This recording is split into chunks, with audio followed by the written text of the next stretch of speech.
All right. Hey, good afternoon, everyone. Rick Garcia with G12 Communications. We're doing another video case study. Today, we're talking with one of the Northwest's largest health systems, Evergreen Healthcare. Now, with over 30 locations, they obviously serve an important role in the community, particularly now with today's pandemic environment that we find ourselves in. So we'll be talking to Portfolio Communications as well, and they're one of the most trusted advisory groups in the Northwest, consulting firms in the Northwest. We will be talking with Portfolio Communications also. Portfolio is one of the most trusted telecom consulting firms in the Northwest. So this is a case study, and it's meant to be a visual story of how Evergreen came to G12 to be a G12 customer. This is a case study meant to be. This is a case study meant to. Oh, this is a case study. This case study is. Oh yeah. Okay. Here we go. This is a case study meant to tell a visual story how Evergreen came to be a G12 customer, what products they use, what problems we may have solved for, and what the experience has been like working with G12. Oh man, that's awful. What products they use, what problems we may have had a hand in solving, and what the experience has been like. What, if anything, they could pass on to others in their shoes. So let's get to some introductions. We have Greg Kreisinger. Greg, how do I say your name right? It's Kreisinger. Okay, so all right.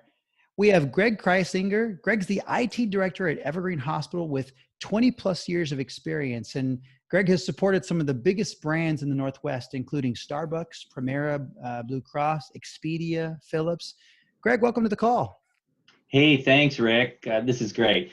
I look forward to this discussion, and I think you did me some justice by only saying 20 years. It just makes me feel old. But at the end of the day, what we're looking at is, I think you can take the last 20 years and say, what has changed in this space for voice? And 20 years ago, we were with digital PBXs, and today we've meshed voice and data, and it all looks like one thing today. So I think this will be a great discussion. Thanks. Thanks for the intro. Yeah, absolutely. Well, we also have one of the brightest young minds in healthcare technology, and having served in network engineering roles at some of the largest healthcare systems in the Northwest, including Overlake and Swedish, Sean Sharoma now serves as a senior network architect at Evergreen Healthcare. Sean, welcome. Thanks, Rick, for that introduction. Yeah, I'm excited to be here to talk about what G12 has done for us and how great they've been for us. Yeah, so looking forward to it. Awesome. Great. Thanks. And then certainly not last but not least, we've got Scott Moeller from Portfolio Communications. Now, Portfolio, like I said earlier, is one of the most trusted advisors in the Northwest for telecom, and with 25 years plus experience in the telecom space, Scott's customers and partners really listen to him. He has their ear because he's got such great experience. I mean, CenturyLink and Quest, and all in the enterprise space. So, Scott, welcome to the call. Thank you, Rick. Thanks for the nice introduction, and you put me at 25 plus years. I'm older.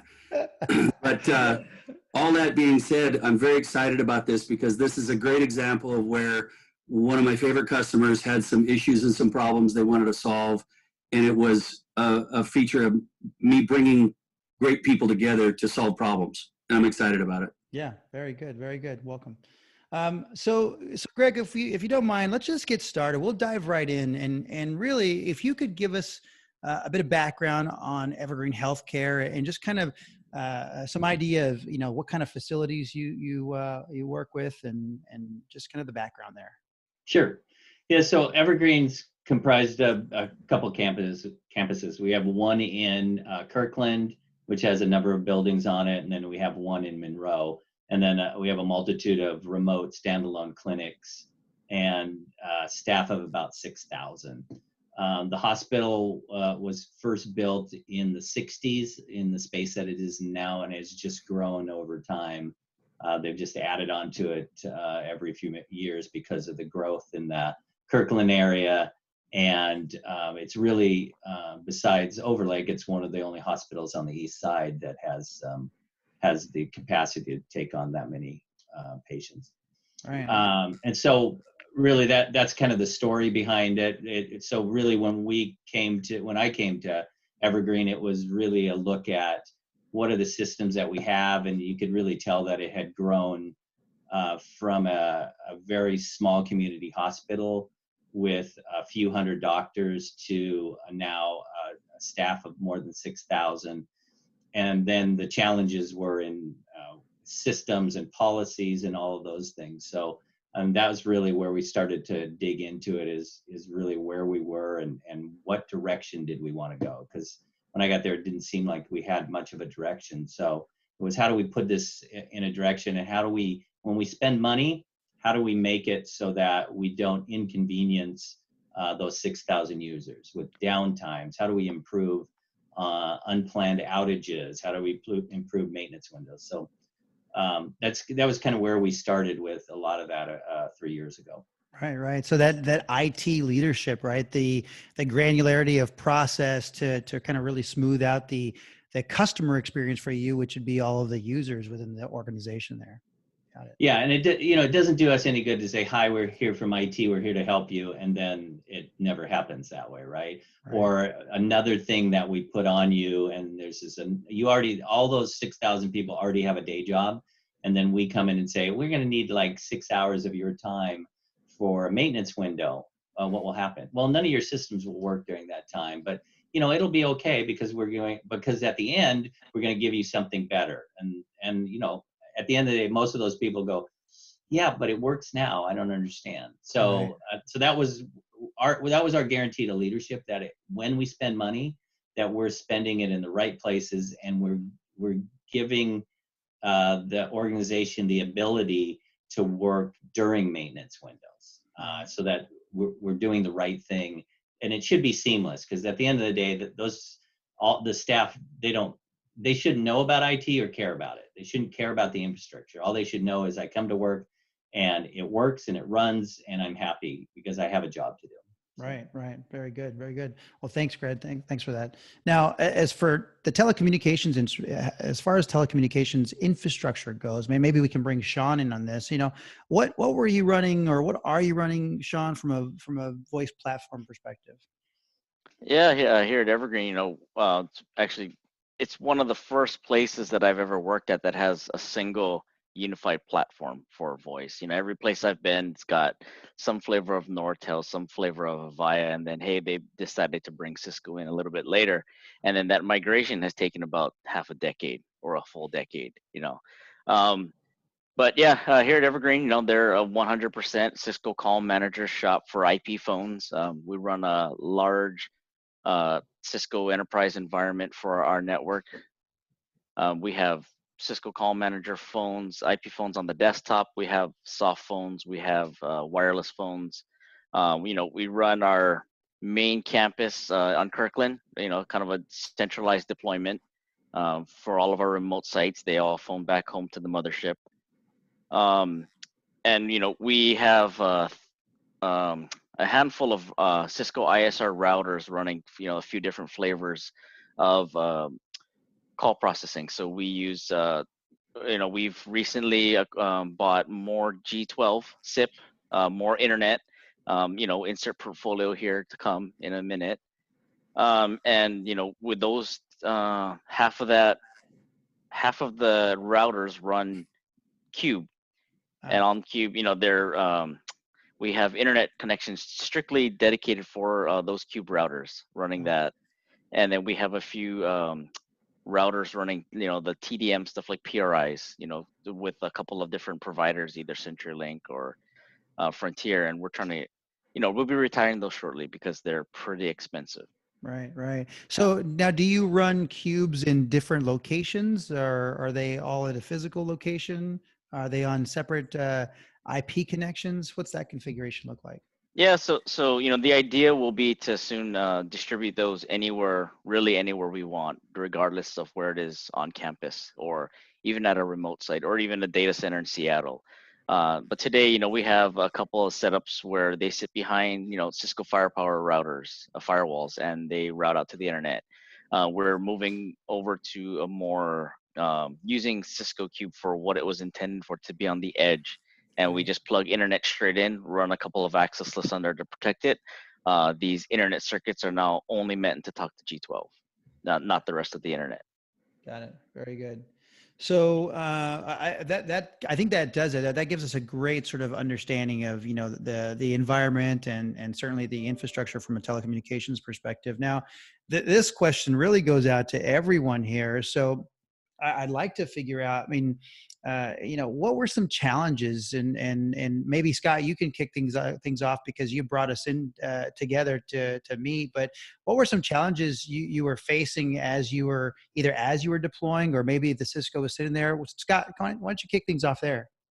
Well, like all projects start, when Sean came to me and said, "Hey, I'm thinking about changing some things for the phone system and using some SIP trunking, et cetera, and looking for certain features," we had some initial conversations where it became clear that, yes, I need to do my regular job and make sure that I bring multiple provider bids in so that we get a competitive market price. But more so was, how does it work? Are they flexible? Is it going to be a good experience? Or is this going to be one of the hellish nightmares from cutovers of telco past, like in my last 25 years or so that we've seen in complex cutovers? So the analysis was price, and then also how are you going to do it? How do you recommend to do it? And can we work together on this? So we actually interviewed and we had responses from all the major tier 1 telco providers. And then I decided, we need to talk to G12 as well because of the localness of the company, and also the flexibility of how, once you get the numbers, what you can do to help a customer that's far beyond what some of the others were able to offer. Yeah, very good. So was the Cisco platform in place already, just with TDM infrastructure, or was the Cisco infrastructure in place? Was it being rolled out new? What was that like? Sean, I'll let you take that one. Yeah, sure. So, in that sense, Cisco was already there. Cisco, that's, again, one of the great things about having worked at Evergreen is, Cisco's been there since before I've been there. Mm-hmm. But yeah, that back then, we were about 3 routers deep with about close to 20 PRIs, running the environment between 2 data centers that were on campus. So it was you do the math, it's a pretty expensive solution just for dial tone. So Greg, from an IT leadership perspective, was one of the primary reasons for migrating to a SIP solution, was it to drive down cost? Yeah, so that was one of the reasons, right? And the other reason really was, if you're going to spend, because we had aging infrastructure, then let's go see what we can do, right? How do we drive the hardware costs down if we don't need as much, and not just repeat what was there before with new hardware? And then our roadmap, it helps to have a roadmap, so that we were setting us up for the future. What else can you add on to that? Right. And as we know, PRIs have been around a long time. They work fairly well. They are expensive. And then they take a bunch of hardware. So that was the other piece of it. How do we skinny down the hardware piece of it, but still not sacrifice the availability and the redundancy of your voice system? Because as we know, hospitals, when voice has a problem, everybody has a problem. So it was really the aging infrastructure piece of it, and then how do we drive the costs down, and then help set a path for our roadmap that is really forward thinking. Yeah, one of the unique kind of unique situations in working with hospitals is the 24-hour nature of your business, right? It's 24/7. So there's not a good time to do the maintenance window. There's not a good time to ever go down in a situation like that. So Scott goes and finds some carriers for you guys, and this is really for Sean and Greg. So Scott brings in a multitude of carriers, and then he brings in G12. And kind of what were your thoughts upon meeting with a smaller carrier or a carrier like G12? I'll let Yeah. Sean answer that, because Okay. that really at the end of the day, I left it up to the architect to really where do we want to go? Here's the vision. We need to be, as I said before, we need to be forward thinking, and we need to not to have to redo this again in a year, that we can just build on it. And then that's where Sean took that and ran with it. Yeah. Yeah, so I think at the end of the day, we're looking for a flexible SIP solution. Every carrier that I've worked with, they were never they weren't very flexible. They would almost require you to do some sort of peering either over MPLS or something, and have private circuits that would that you'd have to tie into, and you'd be dedicated to. If I had a CenturyLink problem, well, everybody had a CenturyLink problem, or a Frontier. The good thing about G12 that we found so attractive was, I could have an internet circuit from anybody. Didn't care. Anybody that was legitimate in that area. Geography made a difference, because, well, if I had a CenturyLink service and I wanted, one of our clinics, which they are in Frontier territory, well, shoot, that's going to be an expensive cost out the door. So, trying to think about how do we keep costs down, how do we have things highly available. Scott had mentioned G12 and SIP over the top, and I was like, oh, what is that? Oh, that sounds cool. Let's look into that. And one of the things I think, and Rick, correct me if I'm wrong, but when working with a smaller carrier, I think they're more open to ideas that the customer may have, that a CenturyLink would be. I know we keep picking on CenturyLink, but it is what it is. But they may look at you and be like, are you joking? You don't tell us what to do. You don't tell us how things roll. And with Rick being CEO and part owner of G12, it's like, oh, you sure?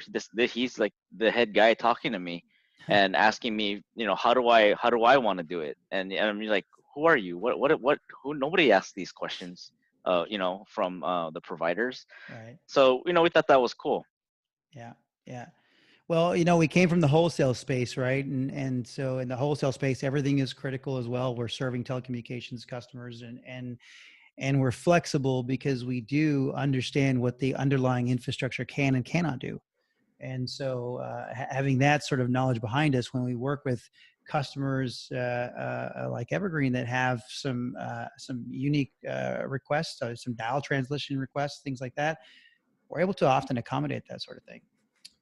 So let's just we'll fast forward then. So let's talk about real quick just the product set. So right now it's SIP trunking and phone numbers. You do faxing. Why don't you just kind of roll into the faxing? Just kind of what you guys use for faxing today?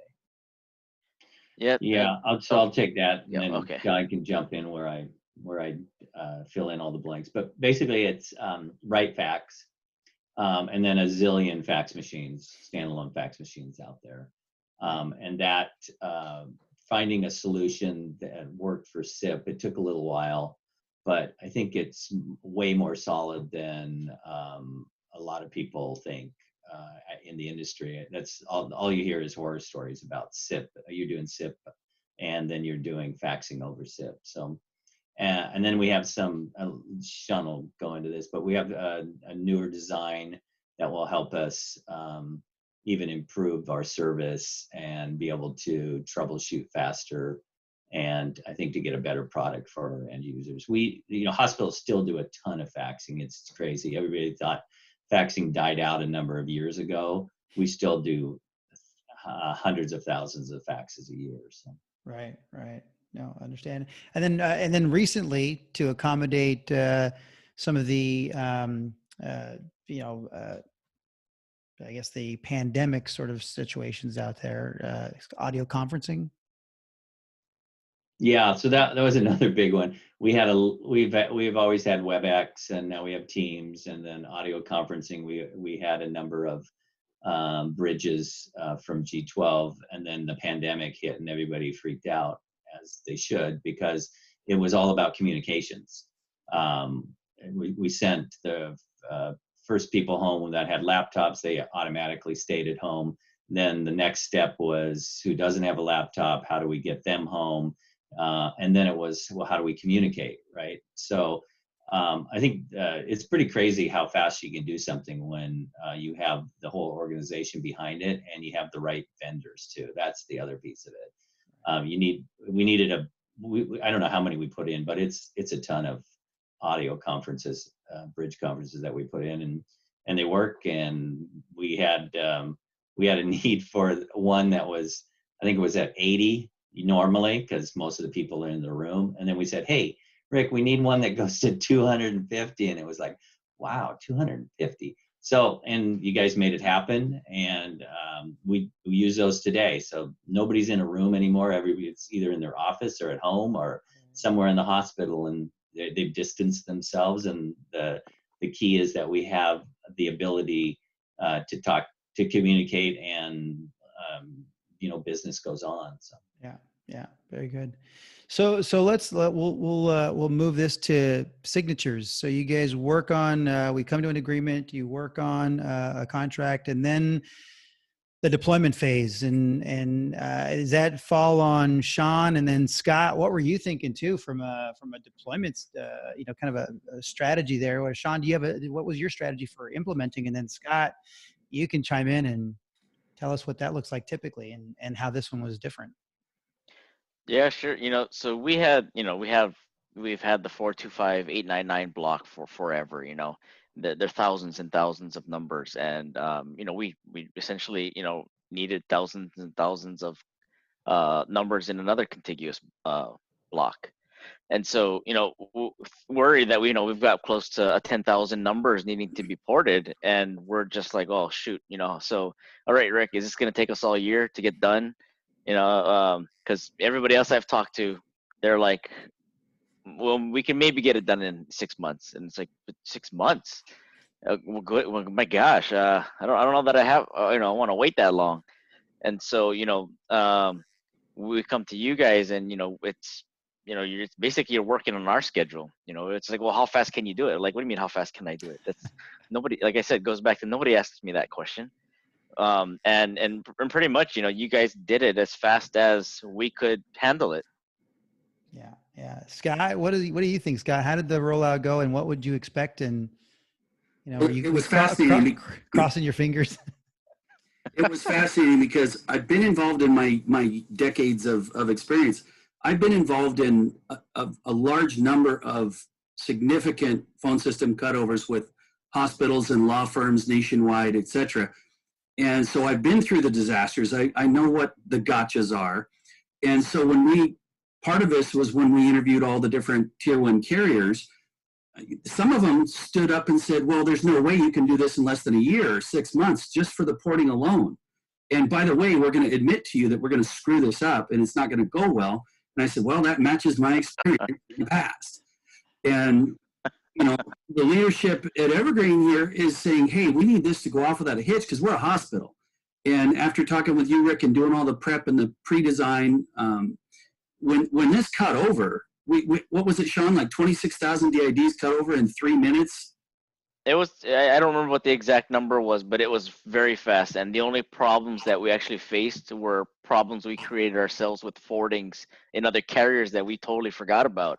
And that actually, Rick was really fast to point out, hey, I think you might have to call these guys and tell them to take that forwarding off really fast. And so, it was probably one of the best experiences I've had for a port that big.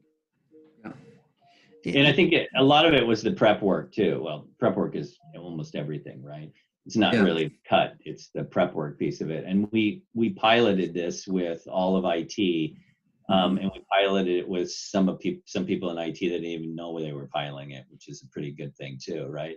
Because there should have been no difference, right? I get calls, I make calls, somebody calls my number and it rings my phone, right?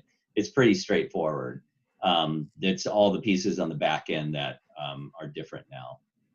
So that, I think that was, we piloted it for quite a while and then made that decision to cut over. And it really, that was really a non-event. So yeah, that's the best you could hope for. That's a great way to put it, because that is the best you could hope for, a non-event, right? Yeah. You're moving that many numbers over. Everyone's bracing for impact, if you will, and it just turns out to be a non-event.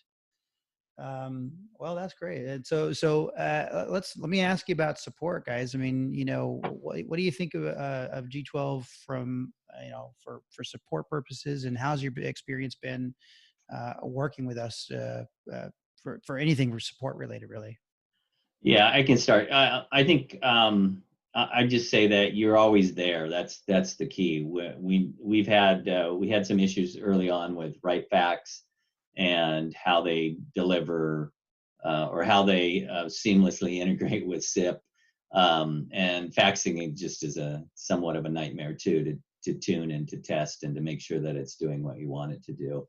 Um, and um, and then we've had some totally weird things, like when we were black holed by the University of Washington and we couldn't figure it out, and we had 27 people on that call on a Saturday, and it's like, what could this be? And it was great because you drilled down on it and said, all these numbers are the same prefix. Let's see where they go. Oh, they all go to this carrier. Oh, they're all University of Washington numbers.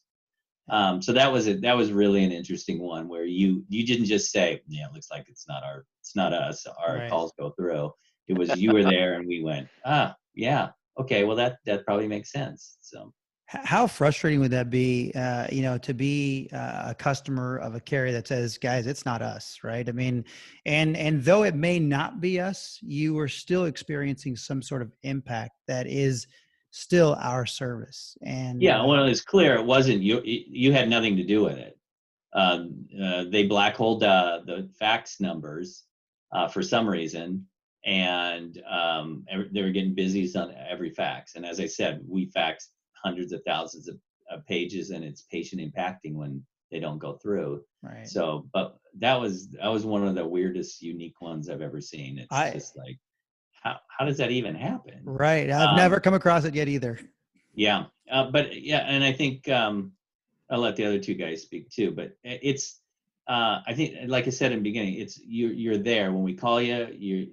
You're there and you're going through it, and it's either it's us or it's the outside world outside of your network, or you're there and you carry on all the way through it. And like I said, you don't just say, well, when you figure it out, let us know what it was. Yeah. Yeah. No, very good.